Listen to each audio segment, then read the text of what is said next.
बिस्मिल्लाहिर्रहमानिर्रहीम। अस्सलाम वालेकुम। गपशप में खुश आमदीद।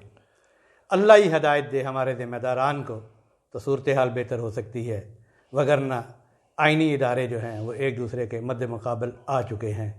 अदलिया और मुकन्ना दोनों एक दूसरे की तौहीन कर रही है और इंतज़ामिया जो है वो मफलूज होकर रह गई है। जिस तरफ देखें एक अखाड़ा सजा हुआ है और पहलवान जो है लंगोट कस के जो है एक दूसरे को गिराने की तैयारियां कर रहे हैं। कोई एक पहलवान नहीं है, कोई एक अखाड़ा नहीं है। अदालतों में भी अखाड़ा है, पार्लियामेंट में भी अखाड़ा है और सियासी मैदानों में भी।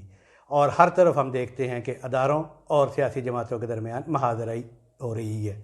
इस वक्त अगर हम देखें तो तीन बड़ी मेजर जो क्लैशेज़ हैं वो किस किस के दरमियान है, और इन सब में जो मेजर किरदार जो है वो इमरान खान साहब हैं, पीटीआई के जो चेयरमैन साबिक़ वज़ीर आज़म। वो चीफ़ ऑफ आर्मी स्टाफ के साथ लड़ रहे हैं और उनका हामी हम ख्याल ग्रुप जो है वो हुकूमत के साथ जो है सुप्रीम कोर्ट का बेंच जो है वो महाजराई किए हुए है और वो मुकन्ना की तौहीन कर रहा है और मुकन्ना भी आगे से उसी तरह बराबर का जवाब दे रही है। सिर्फ यही नहीं, अदलिया के अंदर जजेस जो हैं वो ख़ुद एक दूसरे के साथ दस्तगिरबाँ हैं। दस्तगिरबाँ होने का मतलब ये नहीं है कि वो फ़िज़िकली एक दूसरे के साथ कोई लड़ रहे हैं, लेकिन वो अपने फ़ैसलों के ज़रिए जो है वो एक फ़ैसला करता है, दूसरा उसको मुस्तरद कर देता है। और ये जो तमाशा लगा हुआ है मुल्क में, 9 का बेंच, 7 का, 7 से 5 का, 5 से 4 से 4 से 3, और 1 का फ़ैसला उस पर, 2 का फ़ैसला उस पर, 4 का फ़ैसला उस पर, 6 का फ़ैसला। और ये जो मैंने जिस दुआ के साथ शुरू किया कि अगर कोई हिदायत ना दी अल्लाह ताला ने हमारे ज़िम्मेदारान को, तो फिर टकराव और खाना जंगी से जो है वो अल्लाह ताला ही जो है हमें महफूज कर सकता है। क्यों मियाँ सब, मैंने ये जो इंट्रो पेश किया, ये जो गुफ्तगू की है, इससे आपको इत्तेफाक है, कुल्ली इत्तेफाक है? तो मेरा ख्याल है शायद पूरी कौम को इत्तेफाक होगा, ये सबको नज़र आ रहा है जो कुछ आपने बयान किया है, कौन किसके साथ लड़ रहा है। अभी अवेयरनेस तो बहुत कौम में आ गई है ये सोशल मीडिया की वजह से। लेकिन सॉरी, मैं इसके बाद अब मैं आपको फिर आपसे प्रोग्राम भी शुरू करवाऊंगा, लेकिन सूरत जब कल का जो प्रोग्राम हमारा नहीं है वो उसकी माजरत भी कर लेना। हाँ, वो कल कोई तकनीकी वजूहात की बना पर हम नहीं कर सके, 3 दफ़ा रिकॉर्ड किया। और चूँकि हमने आपको बताया था कि हमारे वो साथी जो है तीसरे टेक्निकल, उनके वालिद बीमार है, अल्लाह ताला उनके वालिद को शिफा दे, तो उस वजह से हम जो है वो नहीं कर सके। तो मैं ये कह रहा था कि आप कह रहे हैं सारी कौम मुत्तफ़िक है। देखा, कौम मुत्तफ़िक नहीं है, कौम भी उसी तरह मुनक़सिम है जिस तरह जिस तरह अदलिया मुनक़सिम है। और एक जज साफ नज़र आ रहा है ना, जो जुडिशरी में जो ग्रुपिंग्स हुई हैं, एक ग्रुप का फ़ैसला आता है तो दूसरा वो खुश हो जाता है, दूसरा कहता है कि ये गैर आईनी है। उसका मर्ज़ी का आता है तो वो जो कहते हैं कि मेरा टॉमी टॉमी, तेरा टॉमी कुत्ता। जी हाँ, तो ये ज़हन में कौम सारी का अगर मेरी एक जो राय है वो पूरी कौम की राय नहीं है, इसी तरह आपकी भी नहीं। मुतफिक, मैं इस बात पे मुतफिक कह रहा हूँ पे, ये उनको ये जो आपने लड़ाई बयान की है ना, अच्छा लड़ाई पे, महाजराई पे, ये जो चीज़ें आपने बयान की है इस पर सारी कौम मुतफिक है, उनको ये सारी चीज़ें पता है, सारा कुछ हो रहा है, मगर सबकी अपनी अपनी अलाइनमेंट्स हैं। अच्छा चलिए, हम पहले ये जो ब्रादर जजों के आपस में है, और इस पे जस्टिस फाइज ईसा ने, उन्होंने और उनके साथ तारक मसूद साहब, जस्टिस तारक मसूद, उन्होंने एक ख़त लिखा था कि जी वो ब्रादर जज जो है मज़ार नकवी जो हैं, उनकी जो इज़्ज़त पे बड़ा हरफ आया और उनके बारे में इल्ज़ामात लगे हैं, तो हमें जुडिशल काउंसिल का इजलास बुला के उनकी इज़्ज़त बहाल करनी चाहिए और सारी इस चीज़ की तहकीकात करनी चाहिए। लेकिन वो उस पर कोई नहीं, चीफ जस्टिस साहब जो है उन्हें बुलाना चाह रहे। वो तो इजलास तो चीफ जस्टिस साहब ने बुलाना है ना, जब भी बुलाना है। और इसी तरह हुकूमत भी कह रही है और नवाज शरीफ ने भी कहा कि ये 3 जजेस जो हैं जिन्होंने ये फैसला दिया है, इनके खिलाफ भी रेफरेंस दायर किया जाए। रात को अभी कोई इनके ये कोलिशन पार्टनर जितने भी हैं, इनकी मीटिंग हुई है under the chairmanship of prime minister, और उसमें तो कोई उन्होंने इस किस्म की बातें, ये अंदर वैसे पता नहीं क्या करते हैं, खबर कोई और लीक करते हैं। बहरहाल अभी जो उन्होंने लीक किया खबर वो तो ये किया है भाई इनके खिलाफ ये जो 3 जजेस, ये जो 3 रुकनी बेंच था, इसके खिलाफ कोई ना कोई जो है हमने कानूनी चाराजोई करनी है, और वो कानूनी चाराजोई वो सबको पता है वो सुप्रीम जुडिशल काउंसिल के ज़रिए ही हो सकती है। तो देखें ना, अगर चेयरमैन बुलाया ही ना सुप्रीम जुडिशल काउंसिल का इजलास तो फिर क्या होगा? हाँ, बेस में ये प्रोग्राम को ना हम जरा ओपन हो गया, टली शली मार ली ना मारिए, हो गई बस। हाँ। अच्छा, बस जी यही रिक्वेस्ट करनी होती है, चैनल को सब्सक्राइब भी करें और इसके साथ जो घंटी है जिसे टल्ली भी कहा जाता है उसका बटन एक दफ़ा ज़रूर प्रेस कर दें। हाँ जी, टली तो मार लिया आपने। सवाल वही है मेरा कि भी अगर अजलास ना बुलाया, अजलास ना सुप्रीम बुलाया तो जुडिशल काउंसिल का उनके चेयरमैन है, जो हेड है, जो चीफ अजलास जस्टिस, ना बुलाया तो ये तो फिर सीधी सीधी अपना गुंडागर्दी होएगी मेरा ख्याल है। मतलब देखो ना, उनके जो है अपना, अगर देखा जाए तो उनका भी कोरम तो होता होगा 5 रुकनी। अगर सुप्रीम जुडिशल काउंसिल है तो कुछ ना कुछ तो होता होगा ना। अगर 2 मेंबर कह रहे हैं पे अजलास बुलाया जाए और वो अजलास नहीं बुला रहे हैं, अभी अगर कोई और एक आधा मेंबर और भी उठ के कह देता है उसमें से, और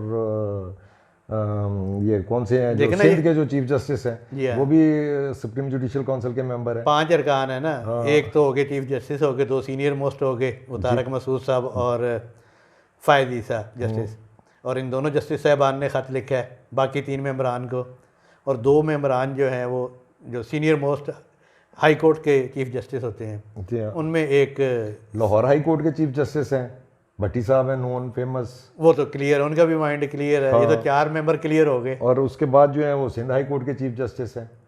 तो सिंध हाई कोर्ट तो आपको पता है वो तो हमेशा जो है अपना आइन के और कानून के बड़े जो है पासदारी के लिए जो है हमेशा। नहीं, ये तो सिंध हाई कोर्ट का रिकॉर्ड तो बहुत अच्छा है आईनी मामलात पे। बाकी वो ये है कि जमानतें शमानतें जो करवानी हो तो वो ज़रा रिलीफ दे देते उस हैं। मामले में काफ़ी सखी हैं।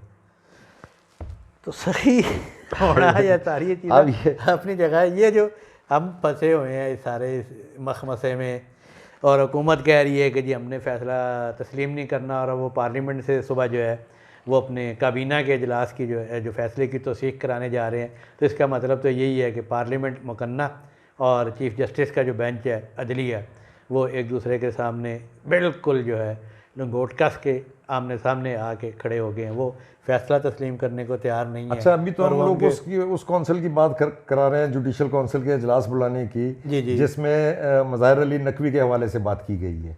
नहीं जो नहीं, दो हाँ जी हाँ जी हाँ। जो 2 अपना सीनियर जस्टिस ने जो चीफ जस्टिस को और बाकी मेंबरान को जो लेटर लिखा है, असल में तो अब एक ये नई डेवलपमेंट हो गई है। ये जो रात को अजलास ख़त्म हुआ है, इत्तेहादी पार्टियों का जो हुकूमती पार्टी है, उसमें भी उन्होंने वो कोई इस किस्म की बात की है। वो इनके ख़िलाफ़ जो है कोई मिसकंडक्ट के हवाले से जो है कोई रेफरेंस वगैरह का सोच रहे हैं। इन तीनों जजों के बारे में जिन्होंने 4 जजों के खिलाफ जो है अब फैसला ये जो 3 जज हैं, अगर ये 3 जजों के बारे में सोच रहे हैं कि उनके खिलाफ रेफरेंस लाना है, तो एक तो सिटिंग चीफ जस्टिस हैं जो खुद सुप्रीम जुडिशल काउंसिल के चेयरमैन हैं, वो तो नहीं बुलाएंगे अपने खिलाफ पेश अच्छा, होने वाला रेफरेंस।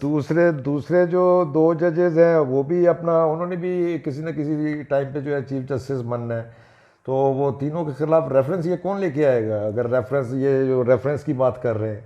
देखें, जो तो है ना आइनी और कानूनी तरीका, अगर सारी कानूनी तरीक़ेकार हैं, जो मेन अगर हुकूमत ने करना हो तो हुकूमत सदर मुमलकत के ज़रिए रेफरेंस जो है वो सुप्रीम जुडिशल काउंसिल में दायर करती है। इमरान खान साहब ने जो है वो जस्टिस फायद ईसा के ख़िलाफ़ जो है वो रेफरेंस सदर साहब के ज़रिए दायर किया था, जो अदलिया ने मुस्तरद कर दिया था और कहा था कि सदर को अपना माइंड अप्लाई करना चाहिए था। तो अगर ये सदर के ज़रिए भेजेंगे रेफरेंस, तो सदर अपना माइंड अप्लाई करने के लिए कुछ वक्त तो लेंगे, और यहाँ पे एक एक दिन जो है अहम है। अब ये माइंड अप्लाई करके वो जो है उसके बाद फिर वो आगे वेग है। नहीं, मतलब माइंड अप्लाई करके वो कहेंगे अच्छा जी ये इस काबिल ही नहीं है, मैं आगे नहीं भेजता हूँ। जी हाँ, वो ये उसके क्या, बाद हुकूमत के पास फिर कोई चाराकार नहीं है। नहीं, हुकूमत के पास फिर कोई ना कोई चाराकार या कोई ना कोई अपील या वो सब जाएगी तो सुप्रीम कोर्ट में ही ना। देखिए, मामलात जो है ना सारे घूम घाम के जो हैं वो जाने सुप्रीम कोर्ट में है, सुप्रीम कोर्ट से फ़ैसला होना है, और ये फुल कोर्ट से कम पे नहीं होना। और हुकूमत और हुकूमती पार्टियाँ जो वो इस मामले में हर कीमत चुकाने के लिए तैयार हैं। हो सकता है PTI जो है बहुत खुश हो रही है कि शायद कि डिफ़ाई पे जो है तो इन्हें अदालत पे शहबाज शरीफ साहब जो है वो उनको कर दिया जाए, नाअहल कर दिया जाए। लेकिन भाई उसे नाअहल भी कर दोगे तो फिर अगले दिन क्या करोगे? नया leader of the house select हो जाएगा। वो पीपल्स पार्टी के दौर में किया था ना ऐसे, जो है वो यूसुफ रज़ा गिलानी को सजा दी थी थोड़ी सी, और फिर फ़ौरन ही जो नहीं तो है राजा वो बाद परवेज़ में- अशरफ साहब ने फिर मान ली थी बात सुप्रीम कोर्ट की। हाँ, नहीं मानी थी। तो ये सिलसिला मेरा ख्याल ऐसे ही खेल सारी 1.5-2 महीने की है। हाँ, ये देखे ना, ये जब तक जो है ये मेन तो जो है चीफ जस्टिस जब तक रिटायर इन्होंने होना है सितंबर में, और सदर साहब ने भी सितंबर में ही जाना है। तो ये मेरा ख्याल है जब तक इसको ड्रैग करने की कोशिश करेंगे तो इलेक्शन तो कहीं होते नहीं नज़र आ रहे। अभी गवर्नमेंट का ये देखे ना, अभी तो इम्तिहान इनका शुरू होना है 10 तारीख से। 10 अप्रैल से। 10 अप्रैल को जो है वो सुप्रीम कोर्ट ने वो इलेक्शन कमीशन को कहा हुआ है ना अपना आप रिपोर्ट दें 11 तारीख को आके पे आपको फंड्स जो हैं जो रिक्वायर्ड फंड थे इलेक्शन के लिए वो रिलीज़ हो गए हैं या नहीं हुए हैं। तो वो आप पता नहीं है हुकूमत जो है वो रिलीज़ करेगी 16 अरब है कि कितना है, वो ऑर्डर जारी करके वो निकलवा लेंगे, कोई नहीं उनके पास हैं, वो बाबे रहमते वाले फ़ंड के हैं, वो आप उनकी ना फिक्र करें। मुझे ये बताएं कि इमरान खान साहब की चीफ़ ऑफ आर्मी स्टाफ से क्या लड़ाई है, क्यों वो लड़ रहे हैं इनसे, क्या इन्होंने उन्हें डिच किया है इस चीफ़ ऑफ आर्मी स्टाफ ने, या इस चीफ़ ऑफ आर्मी स्टाफ ने इमरान खान को इस्तेमाल किया था? बाजवा साहब ने तो किया और वो कहते हैं इमरान खान तो ज़रूर वटा डाल के पहले से बैठे होंगे, क्योंकि ये अपना जो हमारे इस वक्त आर्मी चीफ़ हैं हाफिज़ साहब ये DGISI होते थे और इन्होंने जो है वो इमरान खान की जो जोजा मोहतरमा जिस पे इनका तबादला भी हुआ बुशरा बीबी उनकी करप्शन के जो है वो किसे इमरान खान को बताए और इमरान खान ने उस वक्त बाजवा साहब से रिक्वेस्ट की जी भाई, रिक्वेस्ट क्या की, उनके पीछे पड़ गए, उनको कहते जी इसको हर सूरत में चेंज करेंगे तो मेरे घरेलू मामला में दखल दे रहा है। तो वो इन्होंने उस वक्त DGISI उनको हटवाया था। अब जो है वो जाहिर है वो भी एक खार होगी, दूसरी फिर आर्मी चीफ की को भी कुछ ना कुछ तो होगा ना, उनको भी कितने इन्होंने रोड़े अटकाए हैं उसमें जब आर्मी चीफ बनना था जनरल फैज़ के साथ मिलके। वो तो बन गए। हाँ ये तो वो लड़ाई तो इनकी एक जो है इनबिल्ट है ना, अंदर से एक तो लड़ाई चल रही है, बाकी दिखाने के लिए तो जो मर्जी सियासी खेल खेलते रहें। मगर हुकूमत जो है ना, हुकूमत को उस किस्म की जो है फौज की तरफ से सपोर्ट नहीं मिल रही जैसे इमरान खान को मिलती थी। वो तो कह रहे हैं फौज लेके हमने नहीं, जैसे जजों को जो है वो मैनिपुलेट किया जाता था। वो जस्टिस जो अजीज़ सिद्दीकी साहब हैं हाई कोर्ट के जो सीनियर जज थे, वो उनको कैसे जो है जनरल फैज़ हमीद उस वक्त के DGISI वो उनको जाके जो है उनको दबाव डालते थे ऐसे केसों को मैनिपुलेट करें, ये करें वो करें। तो ये अब गवर्नमेंट अपने आप ही खेल रही है, बाकी मेरा ख्याल है फौज से कोशिश कर रही है फिर उनको उसी किस्म की हमायत मिले जैसी उनको रिक्वायर्ड है। अच्छा देखिए, चलो मैं आपको इसको वाइंड अप करते हैं, मेहमान आ गए कि क्या झगड़ा है या क्या नहीं है।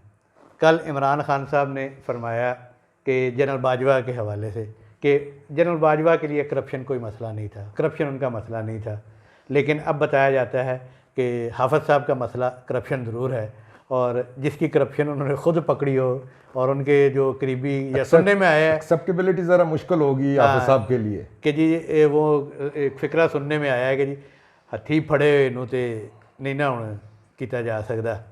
तो इसके साथ ही हमें इजाज़त दीजिए, मेहमान आए हैं और सबसे एक अपील है कि आप जो हमने शुरू में दुआ की थी कि अल्लाह सब ज़िम्मेदारान को कोई राह सुझा ताकि मामलात सुलझ सकें और ये कौम जो है सुकून का सांस ले सके। अल्लाह हाफिज़। अल्लाह हाफिज़।